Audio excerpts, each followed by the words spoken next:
You're listening to the podcast of Iris Josephina. If you're passionate about exploring the menstrual cycle, cyclical living, body wisdom, personal growth, spirituality, and running a business in alignment with your natural cycles, you're in the right place. I'm Iris. I'm an entrepreneur, functional hormone specialist, trainer, and coach, and I'm on a mission to share insights, fun facts, and inspiration I discover along the way as I run my business and walk my own path on Earth. Here, you'll hear my personal stories, guest interviews, and vulnerable shares from clients and students. Most people know me from Instagram, where you can find me under @CycleSeeds, or they have been a coaching client or student in one of my courses. I'm so grateful you're here. Let's dive into today's episode. Hello, Pānquetzani. Welcome to the show. Thank you, Iris. I'm so happy you're here, and we have so many beautiful things to cover in this episode. But I would like to start first with asking you, who you are and what is the beautiful, important work that you do. Shona huella, piyali no toca Pānquetzani tisip. My name is Pānquetzani, and the work that I do is work with female and women's bodies, reclaiming the womb, using ancestral healing. My lineage is from Mexico. On my mother's side, we're from Coahuila, Durango, Zacatecas, everything that's considered la Comarca Lagunera, which is northern Mexico, close bordering Texas. And then on my father's side, we're from the Valley of Mexico, central Mexico, which is Mexico City and Tlaxcala. And what I do is I bring ancestral traditions to life.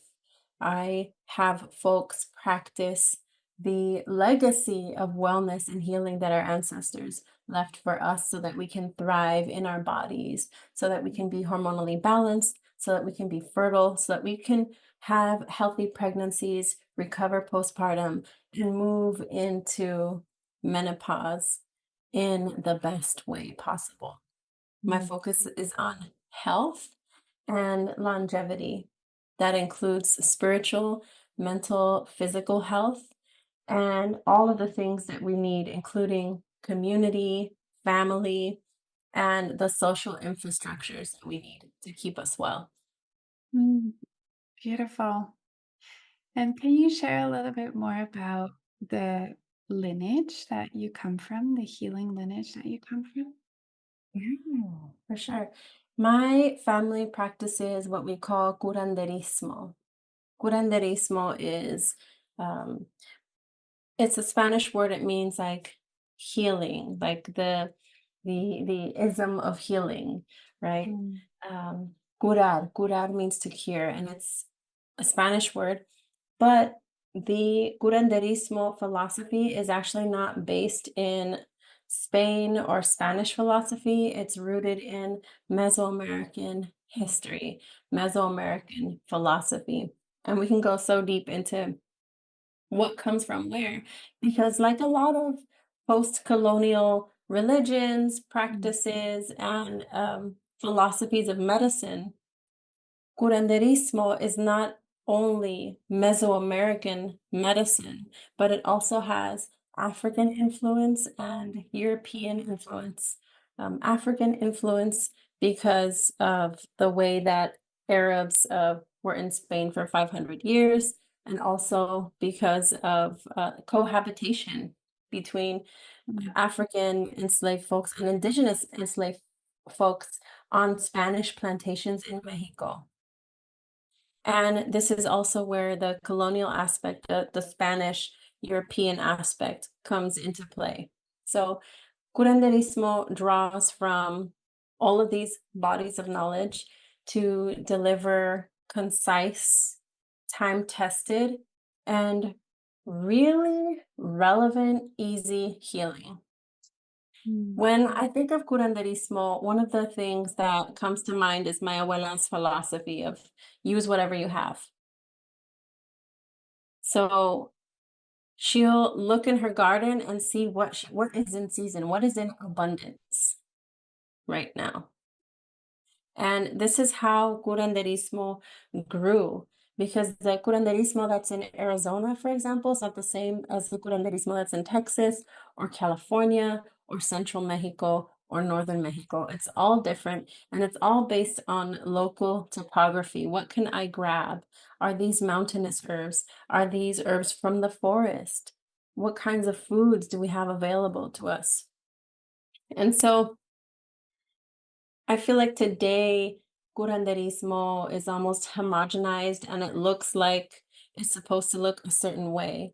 Mm. This is right, this is wrong, but it's a false dichotomy because every family and every region practices curanderismo in their own way.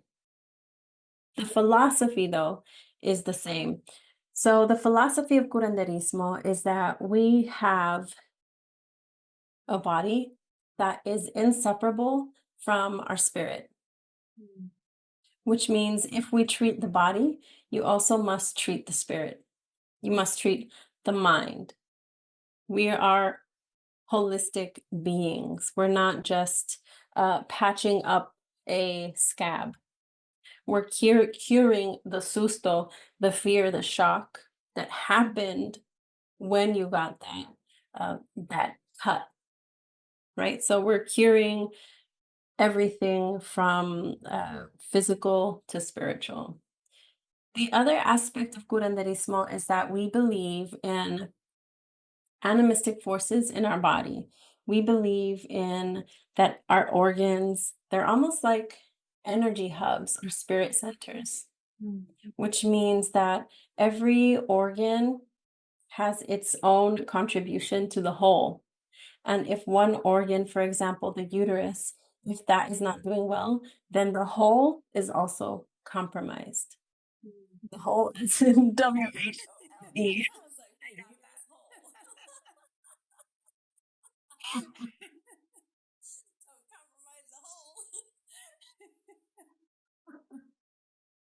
I got what you meant. Thank you for clarifying that.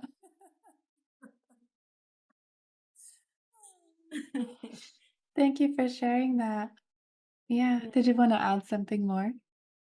Yeah. So in Mesoamerican philosophy and also in curanderismo, so the difference between curanderismo and Mesoamerican philosophy is Mesoamerican medicine is rooted in ancient religion and medicine, which means all of the herbs and food used are bioregional to Mesoamerica. Mhm. But curanderismo includes everything modern day. So I'm not saying I endorse this, but some remedios, some remedies will use like Coca-Cola. Like boiled Coca-Cola with ginger. Like some people do that. And I don't say that it's wrong, even though I wouldn't even drink Coca-Cola even if I were well. Um, for so many reasons. Oh. But, that's the way that certain people will practice the curanderismo, and it belongs to all of us. This is medicine that belongs to all of us who are practicing. And so the uterus, if we are guardians of our wombs, then we have to realize that when we guard the uterus using Mexican traditional medicine, using curanderismo, that means that the spirit of the uterus needs to be well, Mm. not just the physical part of the uterus. And so when we think of, well, what is the uterine spirit? What is the uterine energy? Womb energy is creative energy, it's fertile energy, it's protective energy. Mm. And any time that we haven't been able to exert our self-protection or protection of loved ones, any time where our emotions or our soul was chipped away at because we weren't able Mm. to use our womb energy, protect, preserve, create, then this impacts the uterus physically. And the way it looks like if the uterus is impacted physically is a dropped womb, a dropped uterus. Mm, And in Curanderismo, we call this a matriz caída, a dropped womb. mm.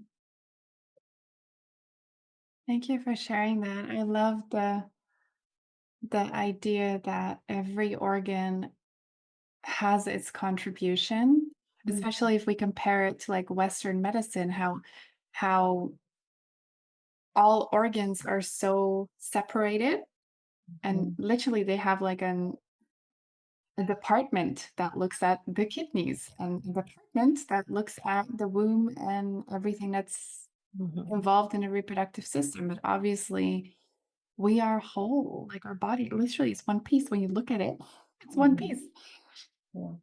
Yeah. So I love how that wisdom is preserved. And to me, it's the truth. How everything in the body is connected, how Mhm, organs communicate. And I love mhm. that that is how you take that as true and love on and treat the body as a whole so that it Yeah. can thrive as a whole. Mhm, Yeah, mm, I love yeah. that. Thank you. Yeah.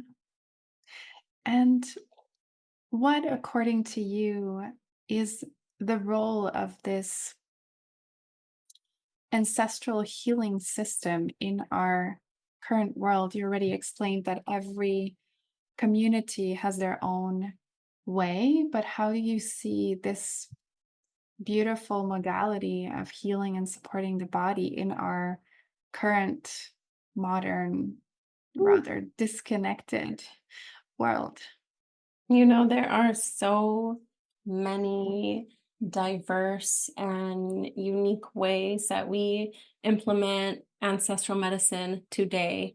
And one of those ways that I want to highlight is through postpartum rituals. Mm, And I want to highlight this because this is the biggest transition that a woman's body will go through. mm, And culturally, we go through this in silence. We're emotionally neglected. We're neglected a lot of times by healthcare providers. And in the US in particular, we have extremely high infant and maternal mortality death rates. mm. We are in the top 5 in the world for maternal mortality. And a lot of this happens during postpartum. Mm, Ancestral rituals are here to guide us through this sacred rite of passage. And when you compare that to Western culture, postpartum is something that we're supposed to do alone and in silence. And we're expected to function the same way that we did before. We're mm. expected to be the same amount of productive. We're expected to look good. I say that in quotation marks, look good right away, right? And so there's so much irrational pressure Mm. placed on our bodies and our recovery that it really takes the sacredness out. It desanctifies postpartum. Wow. Yeah. And that is a form of gender violence. We the this country in particular talks about gender violence around the world, right? And we quote unquote condemn it. And we'll talk about other countries and how backwards they are. But what this country needs to do is look at itself. Yeah. This way that postpartum families are neglected is the first form of gender violence that a baby will experience, Mhm. right? Because the babies are the ones who are most impacted by this violence against their mother and their families. And so, what does postpartum look like in Mexican traditional medicine? And I wrote a book about this. It's coming out September That's so 24th. exciting. Yeah. You can get it at, you can pre-order it now, actually. Pre-order it now. Pre-order 4 copies, one for you, one for a family member, one for a friend who's pregnant, one for a friend who's postpartum. I feel like when you read this book, even if you had your baby 10 years ago, there is such a sense of closure for you. Mm. That's why I felt this way. I was right. I wasn't going crazy. I wasn't anxious. I wasn't depressed. I was feeling rage. Mm.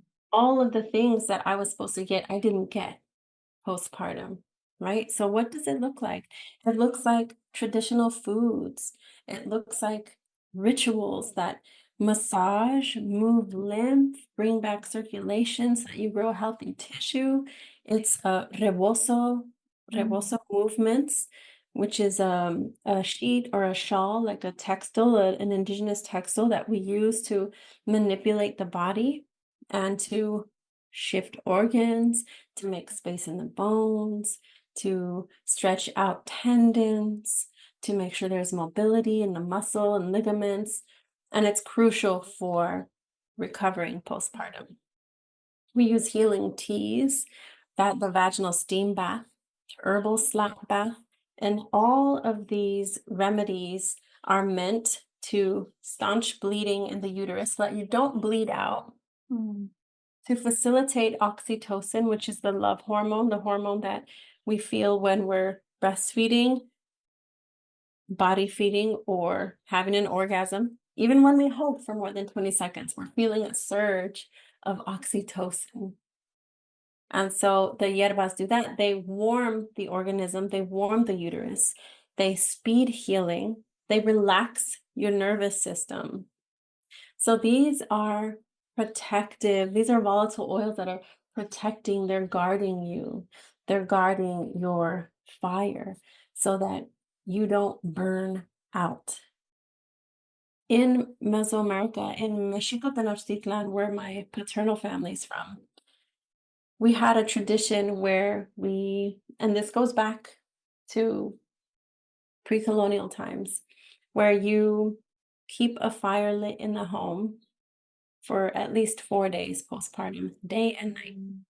The fire, the fire, the fire, feeding the fire, fanning the fire, keeping the family warm, keeping the baby warm, focusing on this fire. One of my colleagues and friends, Jenny Silva, and I quote her in my book. You can read this part in my book, Thriving Postpartum, indigimama.com/book. And she says that birth and postpartum and parenting is a sacred fire. And that if we don't tend to that fire, then the fire goes out and chaos happens. Mm. Relationships fail. Um, Mothers, parents don't feel good in their sacred role, you Yeah. know, and it all goes back to the babies. Everything goes back to the babies. I feel like I do work with mothers and wombs, but really the work directly impacts the next generation. Our semillas, we call our babies our seeds. Oh, I love that. Mhm. Thank you for sharing that.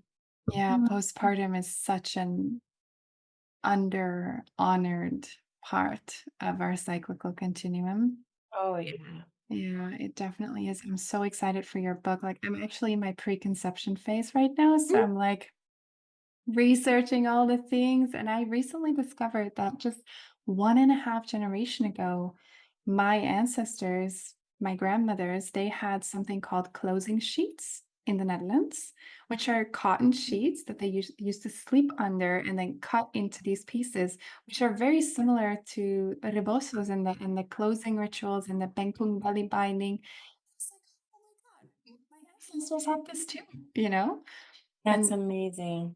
I feel it's so important for everybody to just trace back their own ancestry and see like what was there? What were we doing before the medical world like took over and destroyed everything? Yeah. Yeah. Yeah. That's the first exercise that I have my students. I teach a course called Encerrar las Caderas, Reclaiming la Cuarentena. And I train practitioners to do what I do so that they can go out to their communities and hold these rituals for birthing folks and postpartum folks. And the first assignment that I give them is go back to your mother, your grandmother, your aunts, anyone who was around when you were born, um, and who gave birth to you. Ask them what that was like.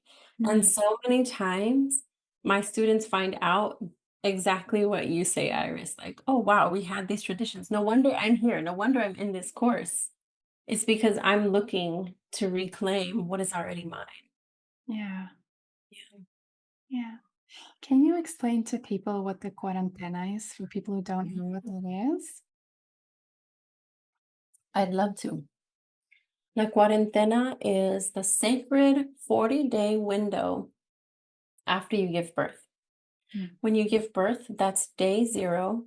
And then on the 40th day, you complete the cuarentena. And what do we do in la cuarentena? La cuarentena requires you, this is a sacred ritual. It's also a type of self-sacrifice, like a literal sacrifice where Mm. you don't go out, you don't go outside, you don't go anywhere, you stay home, you don't do work, you don't move your body unless it's to care for yourself or your baby. Mm. You get taken care of by your family, community, or birth workers.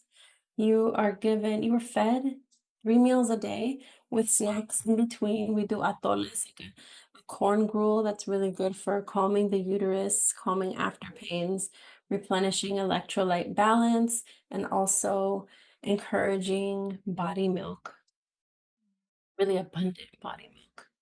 And we drink that in between. You are kept full like a baby. It's almost like they're fattening you up. Yeah, you're never hungry. You're never hungry. If you're hungry, then whoever's taking care of you is doing a bad job. You never got hungry. You're fed before you're even have an appetite. And you're just literally being poured into physically, emotionally, spiritually. You're given the rites of passage of the cerrada de caderas, the Mhm. closing of the hips, which is really the closing of the bones. We close all of the bones from head to toe. We massage you from head to toe. We do manual manipulation with the rebozo from head to toe. And we feed you caldos, which are soups, bone broth based soups with really well cooked veggies and usually corn for carbs. Um, Maize, like pozoles, Mhm. like they're like giant corn, giant, really starchy corn kernels. And again, those starches keep breast milk or body milk abundant, and it helps you with your energy because nursing, when you nurse, you burn 500 calories. Per So day. per day, yeah, Yeah. per Oh, day, wow. you're burning 500 calories just sitting and nursing, even if you don't move. So yeah, so it's really important that you have enough nourishment. A lot of folks are worried about, what if I don't have enough breast milk? All you got to do is rest, eat, and hydrate. Yeah. And so that's what La Cuarentena is all about. It's about you not having to worry about anything, but you're allowing your body to recover and bonding with your baby. And this is nature. This is nature's cycle. This is what the earth, this is what the universe requires of us in order to have a peaceful postpartum. Our postpartum experience will impact our parenting forever. It will impact our relationship with our babies forever. So, this small investment, this small sacrifice of 40 days is really, you are investing in your whole life and your Mhm. child's whole life. And Doesn't everybody supports. I wanted to say it doesn't really sound like a sacrifice. It really sounds like a You know what golden though? Let me golden tell you. Let me tell you, like, okay. So I was here with my third baby, and Mhm. my mom was cooking for me. It was really good. She ferments too. We have traditional fermented foods. My whole family, we practice this cuarentena. And so she fermented like huge jars of like different vegetables for me to have every day to make the meals different. She made big old things of soup for me every single day. And then one day she comes over and she's making tacos fritos, like fried, like flautas, like fried tacos for my husband. And it smells so, and I can't have fried foods in the quarantena. I can't have hard foods in the quarantena. Aw. And so these are like deep fried tacos, and I could smell it. I could smell it. Like the frying corn in the lard. And I'm like, oh, that's so good. Can you make me some? And she's like, no, you can't have it. Like, you have your soup. Like, just, you're doing so good. You're doing so good. Just keep doing it. Keep having your soup. And I was like, I was like so mad. I was like, told my ex, like, eat in the other room. If I can't have that, I don't want to watch you eat that good stuff. So it is delicious. It's wonderful. And a lot of times, like, you're eating nothing but soups for 40 days. Mm. You're eating nothing but hot things. It could be a hot ass day. And you still gotta drink your hot ass tea and sweat. No ice, no cold water. So it is beautiful, but there are those moments that are like, oof, you just gotta be motivated and like know that this is gonna pay off in the end. Yeah. Thank you for sharing all of that. So much wisdom in this. And let's see, we spoke about the cuarentena. I think that's a very beautiful like thing for people to remember because a lot of cultures we don't take that time. I know in my country it's like 5 days in the bed, 5 days around the bed, and 5 days in the house. Like that's like the 5-5-5 rule. I mean, it's okay. And we have like Ramzorg, which is postpartum support that comes to your house. So that is like, I can't complain in my country. And I know in some countries in the world, I think in the US, sometimes people have to start work after what, like 10 days? Mm-hmm. Like, how? Hmm. People are still bleeding I know. after 10 I days. know. My aunt went to work after 9 days. She was like a really young mom. I think she was like 20, 21, but she had something to prove, Wow. like to her, it was like, I want to, yeah, it's like the whole capitalist mindset of I am only valued when I am productive. And Yeah. this is what productivity looks like. Productivity looks like I can like pop out my baby one week and go back to work and be so productive the following week. Right. And so some people, and my grandma was like telling her, no, my family members were like, no, what are you doing? And now, unfortunately, that same aunt versus my other aunts who did honor the cuarentena, that same aunt is the only one suffering from womb issues. And she's had surgeries for prolapsed Yeah. uterus. Yeah, she's the only one. Wow. Yeah. That And really she super shows. regrets it now, of course. Yeah. Wow. Yeah. Yeah, the importance of this sacred time and honoring it is like we need to teach everybody to please Yeah. do that. Yeah. We need to teach, and also there's a level of unlearning that has to happen. Hmm. That same aunt, she had surgery for her prolapse, and everybody told her not to go back to work after her surgery. And she just took a couple weeks off. She said she felt well, she felt good enough, and the surgery it ended up like not working because she went to work too fast. Oh, wow. Yeah, I know. So people could tell you all the things. You could intellectually know all the things. Mm, In my aunt's case, she grew up in a family where all the things were done, but societally, there's mm, so much pressure. there is. There's so much pressure. And when we are not grounded and rooted in ourselves and our bodies, it's so easy for us to just fall off and Mm, follow the norm, follow, yeah. do what's expected of us. Yeah, and this specific topic actually brings me to the next topic that I want to talk about, which is colonialism. And obviously, Mm, the sickness of the productivity mindset is like a direct consequence of what colonialism is and has done to current societies. I mean, it never stopped. It's still here, like very prevalent, very much in our face. People don't mm, call it that way anymore, that term, but I mhm. believe it's still here. And I'm curious whether you could speak to how you feel colonialism has really challenged the preservation of ancestral wisdom and knowledge. Yeah. Oof. Before I answer that, um, in terms of postpartum, I'm offering a free summit, and you can join us at indigimama.com/summit. So yeah, if you're Thank postpartum you. or yeah, join our summit. Colonialism, damn, so much, so much. Yeah. Oof.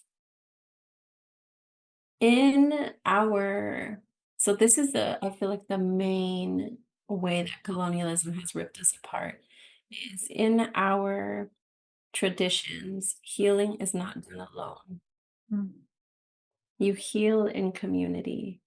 We call this community care.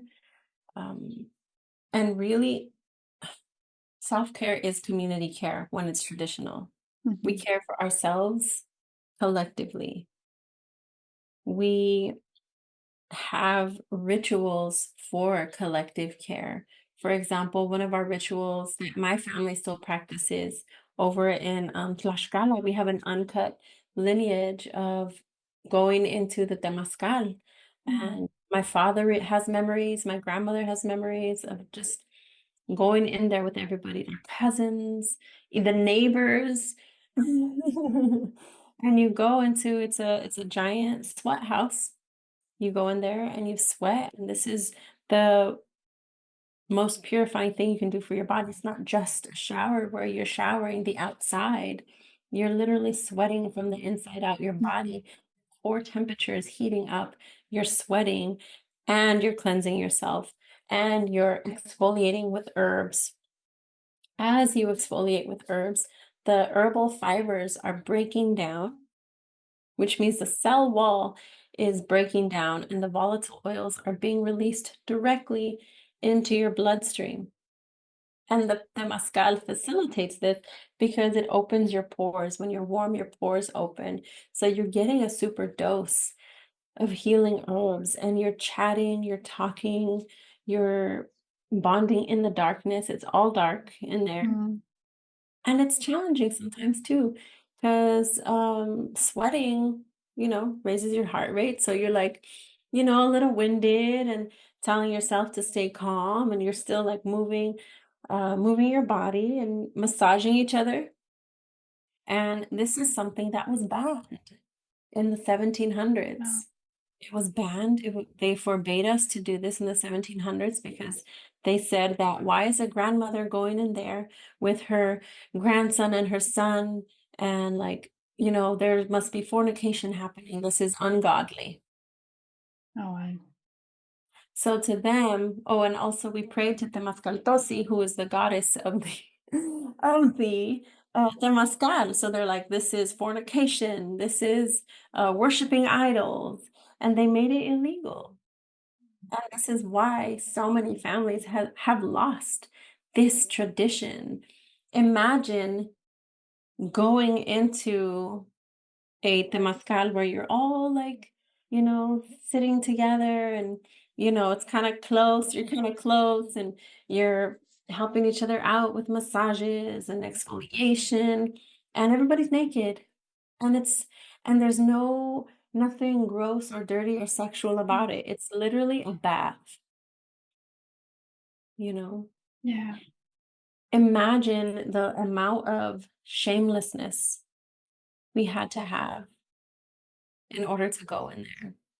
So when we see our bodies, when we show our bodies, and we feel like we're scrutinized, sexualized, shamed, like all of that is colonialism and its legacy in the many generations of our people. We might have someone in our lineage who directly experienced that shame, that guilt. A lot of times they were imprisoned or tortured, Mm. forced to not practice these rituals anymore. And so we hold on to that ancestral trauma. One of the biggest things that I had to overcome when I launched my business, Indigimama Ancestral Healing, is that legacy of hiding. If I Mm. keep my head down, if no one could see me, I'm safe. But it wasn't until I could feel safe in my body and safe sharing my gifts. My don, we call it a don. A don is a divinely appointed gift. Mm. And once I was able to feel shamelessness, I experienced personal freedom and my business grew itself. And I was able to help so many more people Mm. than when I was living in shame and hiding and holding on to my ancestral wound of what I'm doing must be kept a secret. Mm. Wow, that's really big. Mhm. That's really huge. And I cannot imagine all of the entire journey that you had to move through to get to this point to feel safe enough and to then go like, okay, now I'm going to do it. And then also on top of that, having to deal with what it means to be an entrepreneur in this modern time. Yeah, that's fun. That's a whole different story. Yeah. Yeah. Wow. It's wild. I actually teach, it's called Embodied Enterprise. I actually teach in a business course for Indigenous folks and folks of color because every Indigenous business on colonial land is revolutionary. Mhm. A radical act of liberation happens when Black and Brown people who are systemically oppressed when we have a business that contributes to our liberation. And we only do good with our businesses. We only uplift one another with our businesses. We can only do good. We can only move forward. And so I teach embodied enterprise in the Indigenous Business Kinship Circle because I feel like it's my job to show others what I had to go through so that they can skip all the hard parts Mm. and just move up here to thriving and existing in your purpose. That's really beautiful. I got Thank you. goosebumps when you mentioned that. Like it's so beautiful to hear that. And it takes a lot of courage Mhm, to, to step forward and move forward and just do it. mhm. Yeah. Yeah, Thank you. you're And welcome. thank you for showing the way for other people who may not have landed in that safety yet. But that you're like, Mm, here's my hand. Come on. Let's do it mhm. together. Yeah, Yeah. Thank you for that. thank you. Yeah.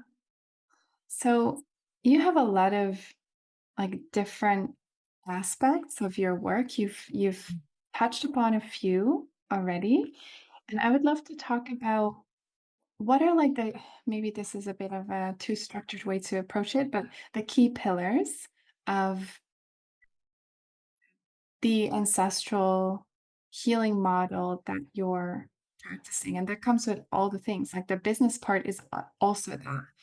So could you share a little bit about your unique pillars and how you bring everything forward?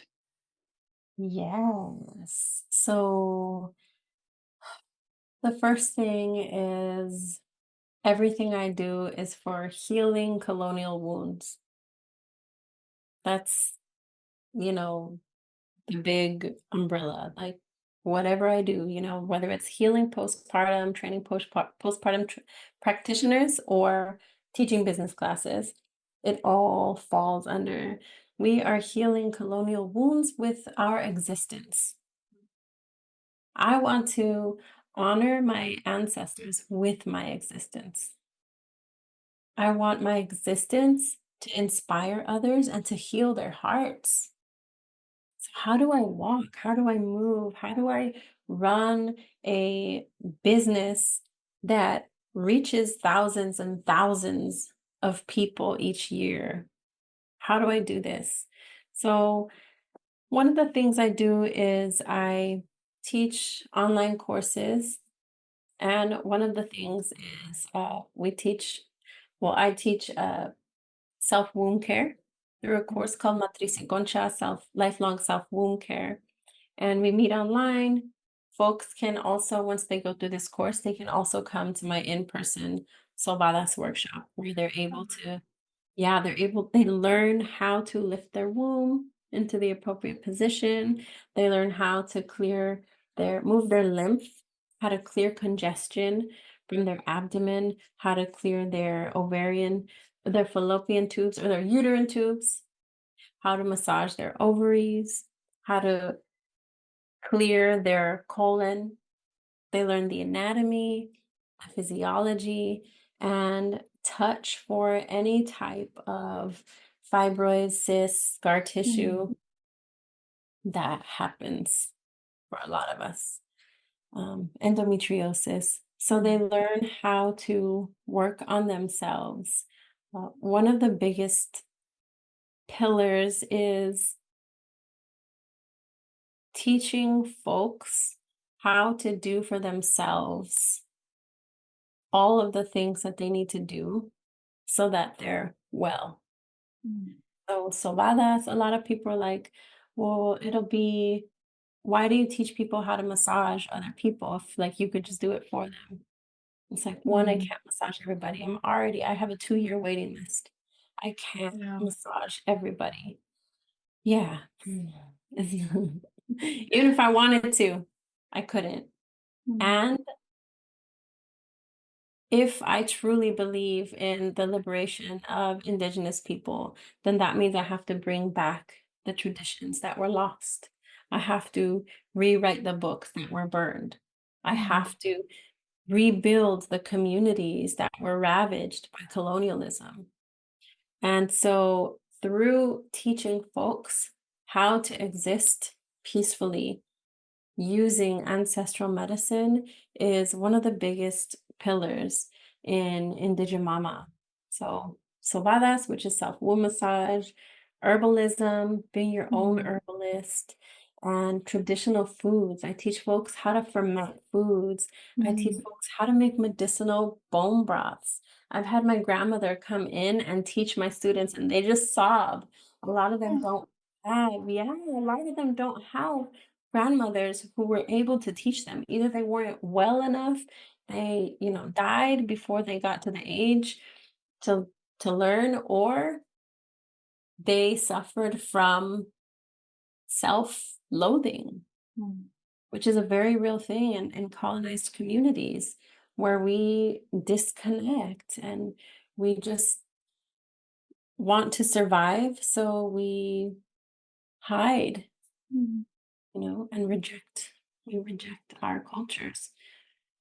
And so bringing all of that back is one of the biggest things.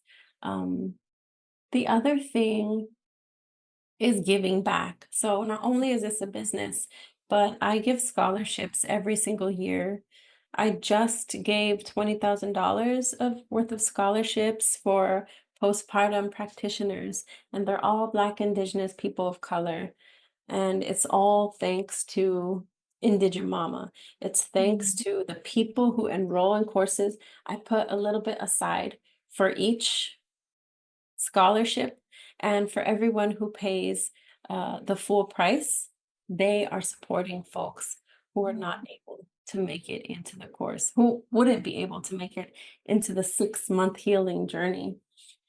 And all of the scholarships go to people who are already doing the work in their communities. They're already giving so freely of their time and energy. So I'm really confident that we're pouring into the exact people who pour into others. That way it creates like a cycle, a fountain of abundance for everybody. So I'm able, my hands, my lineage is able to touch people who I personally wouldn't be able to touch, but my Mhm. students do. I Mhm. love that. Yeah, That's so really giving beautiful. back, training folks, and then community building, rebuilding our communities.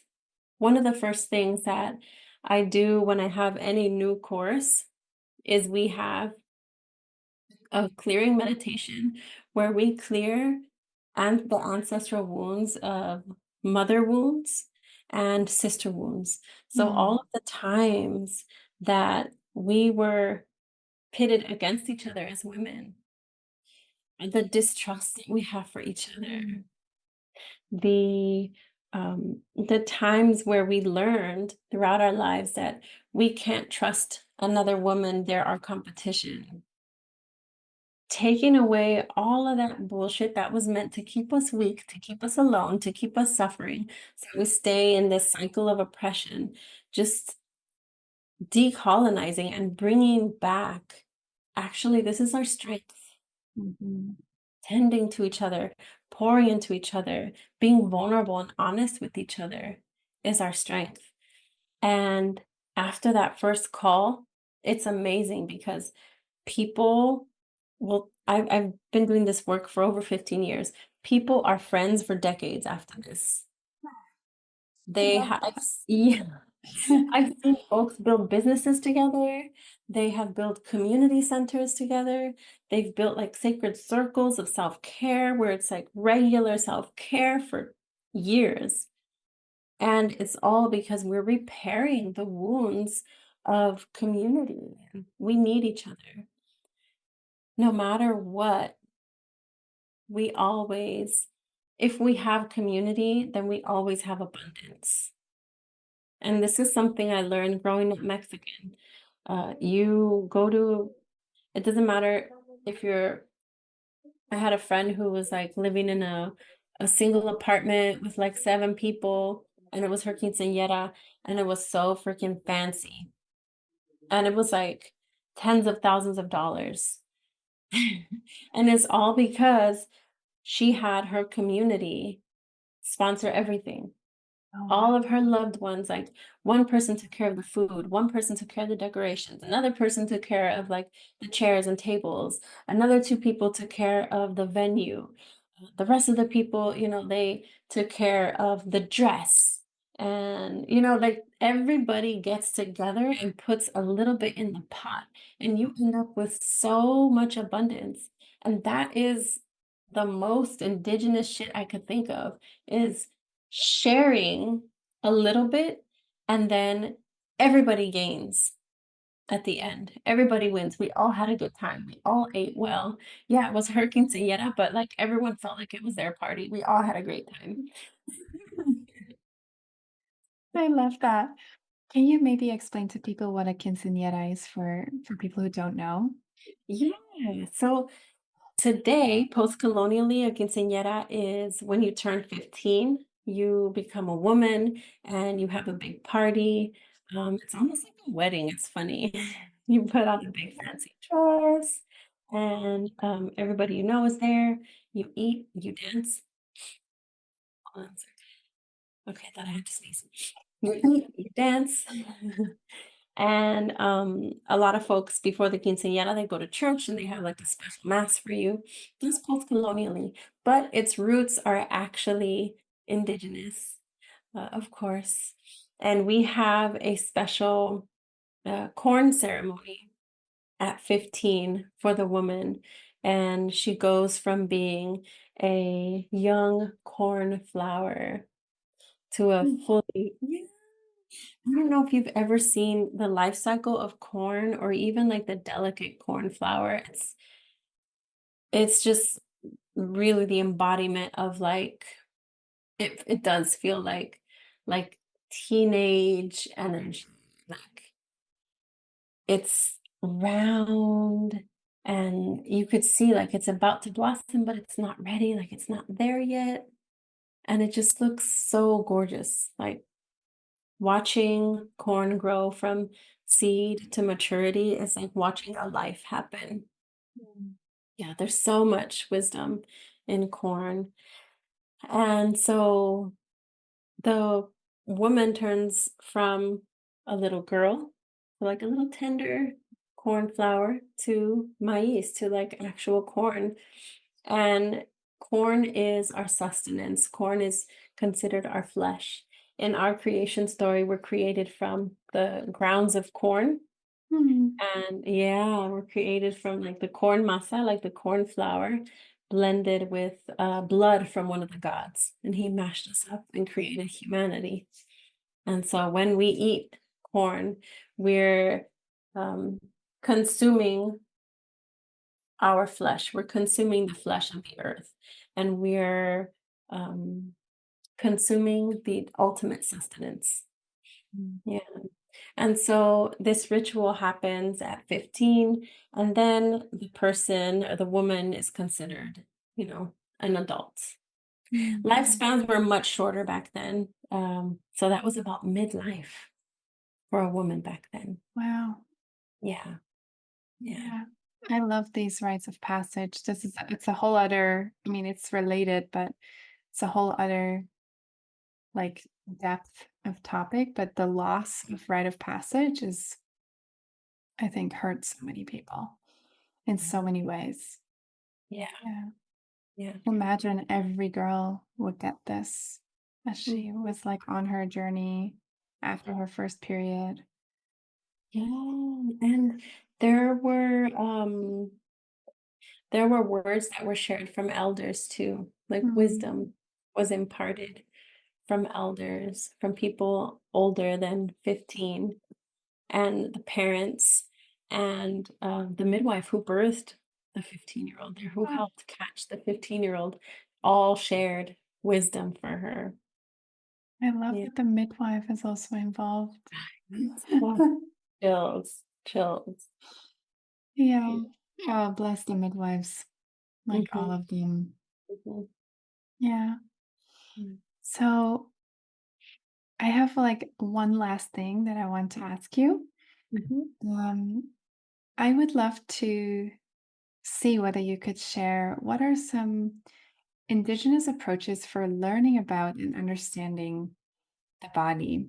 I personally studied with an Indigenous midwife from Colombia, and they shared mm, such beautiful, heartwarming approaches mhm, with me, and also that the child there in that specific community, the first thing they learn about is their own body.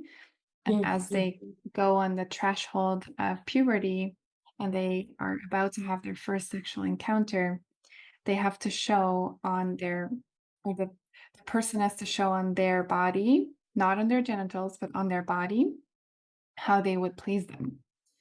And then the feet are like the vulva, and the legs are the vagina, and the hips are the cervix. And it was the most beautiful story that I've ever heard in approaching the body. So I wanted to ask you whether you have any wisdom on, yeah, approaches on like how do you learn about the body? mhm. That's beautiful. How do you learn about the body? Honestly, like growing up, I learned through apprenticeship, Mm. and there weren't very many words. It was all, you're immersed now, you're in this now, figure it out, observe, observe and do. Like when you're done observing, like do it. Um, for example, um, I grew up watching limpias.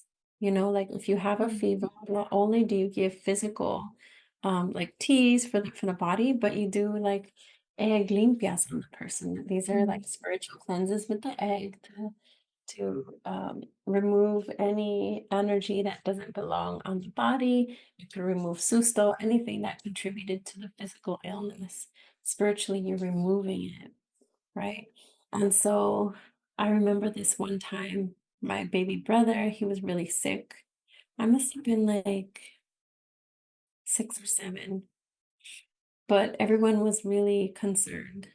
And we put him in our Tia Lala. Lala was, when she helped raise us, she was a great aunt. She was maybe like in her 80s.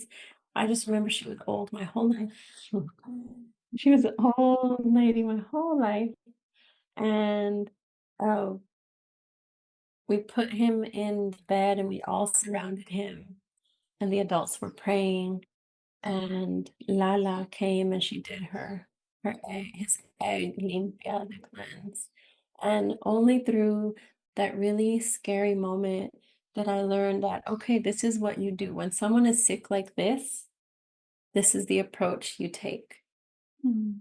Living through little examples, being immersed in these moments that really make an impact on you is what taught me the most. Yeah, it's almost like core memories imprinting. Yeah, Mm. yeah, Yeah. so beautiful. Yeah. And I talk about in my book, Thriving Postpartum, I talk about how I apprenticed with my abuela in the kitchen, with my grandmother in the kitchen.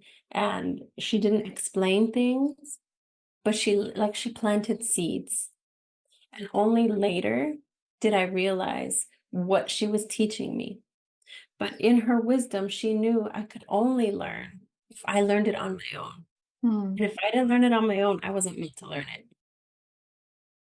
I love So, that approach. oh my God, it's genius. I think she's an excellent teacher. She taught me in the best ways. Yeah. Hmm. Beautiful. Yeah. Oh, bless all the abuelas of the Yeah. world. Yeah. Yeah. Yeah. Abuelas are the resistance. Oh, yeah. Yeah, they are. I had a very strong set of grandmothers too. I'm very proud of them. Like I Mm, think back with so much like love and care. Yeah. mm. Yeah. Yeah. So to close off, what is there any more wisdom or vision you want to share for people and communities worldwide? Yeah. Pay attention to your bodies and thank your womb. Put your hands on your womb and thank her for the work that she's always doing. Mm. Your womb is just like you. Your womb is always working, always doing. Even when you don't acknowledge it, your womb is working for you. It's holding up organs, it's being a buffer between your intestines and your bladder. It's, you know, contributing to your hormonal balance Mm. all month long, not just during bleeding, all month long, every day. And every day she's different. She's growing, expanding, contracting. And that's a reflection of you. So when you thank your womb, you thank yourself. When you thank your womb, you thank the blood that was shed to birth your womb because all of us come from womb blood. Mhm. If you're here, that means the womb that you came out of bled for you. So when you thank your womb, you're thanking generations. And so always bringing it back to your core, your womb, your ancestors. You will never lose yourself if you just come back to your body. I love that. It's the truth. It's really true. When we step away and lose our bodies, we lose everything. Yeah. Thank you so much for Yeah. spending so much time and patience coming on here, sharing and giving so generously the Mm. wisdom that wanted to come through for you today. And if people are interested in learning more about you, what is the best way to find you or if they want to work with you? Yeah, you can go to indigenmama.com, find me there. I'm on Instagram as Indigimama. And if anyone can learn, if you want to pre-order my book, Thriving Postpartum, indigimama.com/book. And if you want to be in community with a bunch of amazing Indigenous folks and be in community with a whole 2 dozen list of 2 dozen speakers on ancestral healing and postpartum, then go ahead and join my summit, indigimama.com/summit. Thank you. I'm definitely going to check that out, and I'm going to check out your book. Thank you so much. Thank you so much. Okay, this wraps up today's episode. Thank you so much for listening. Want to know more about me? The best way to reach me is via @CycleSeeds on Instagram. And if you heard something today and you think, oh my God, wow, I learned something new, feel free to share the podcast on your social media and tag me. Or leave a review or rating. In this way, you help me reach more people like you. Thank you so much.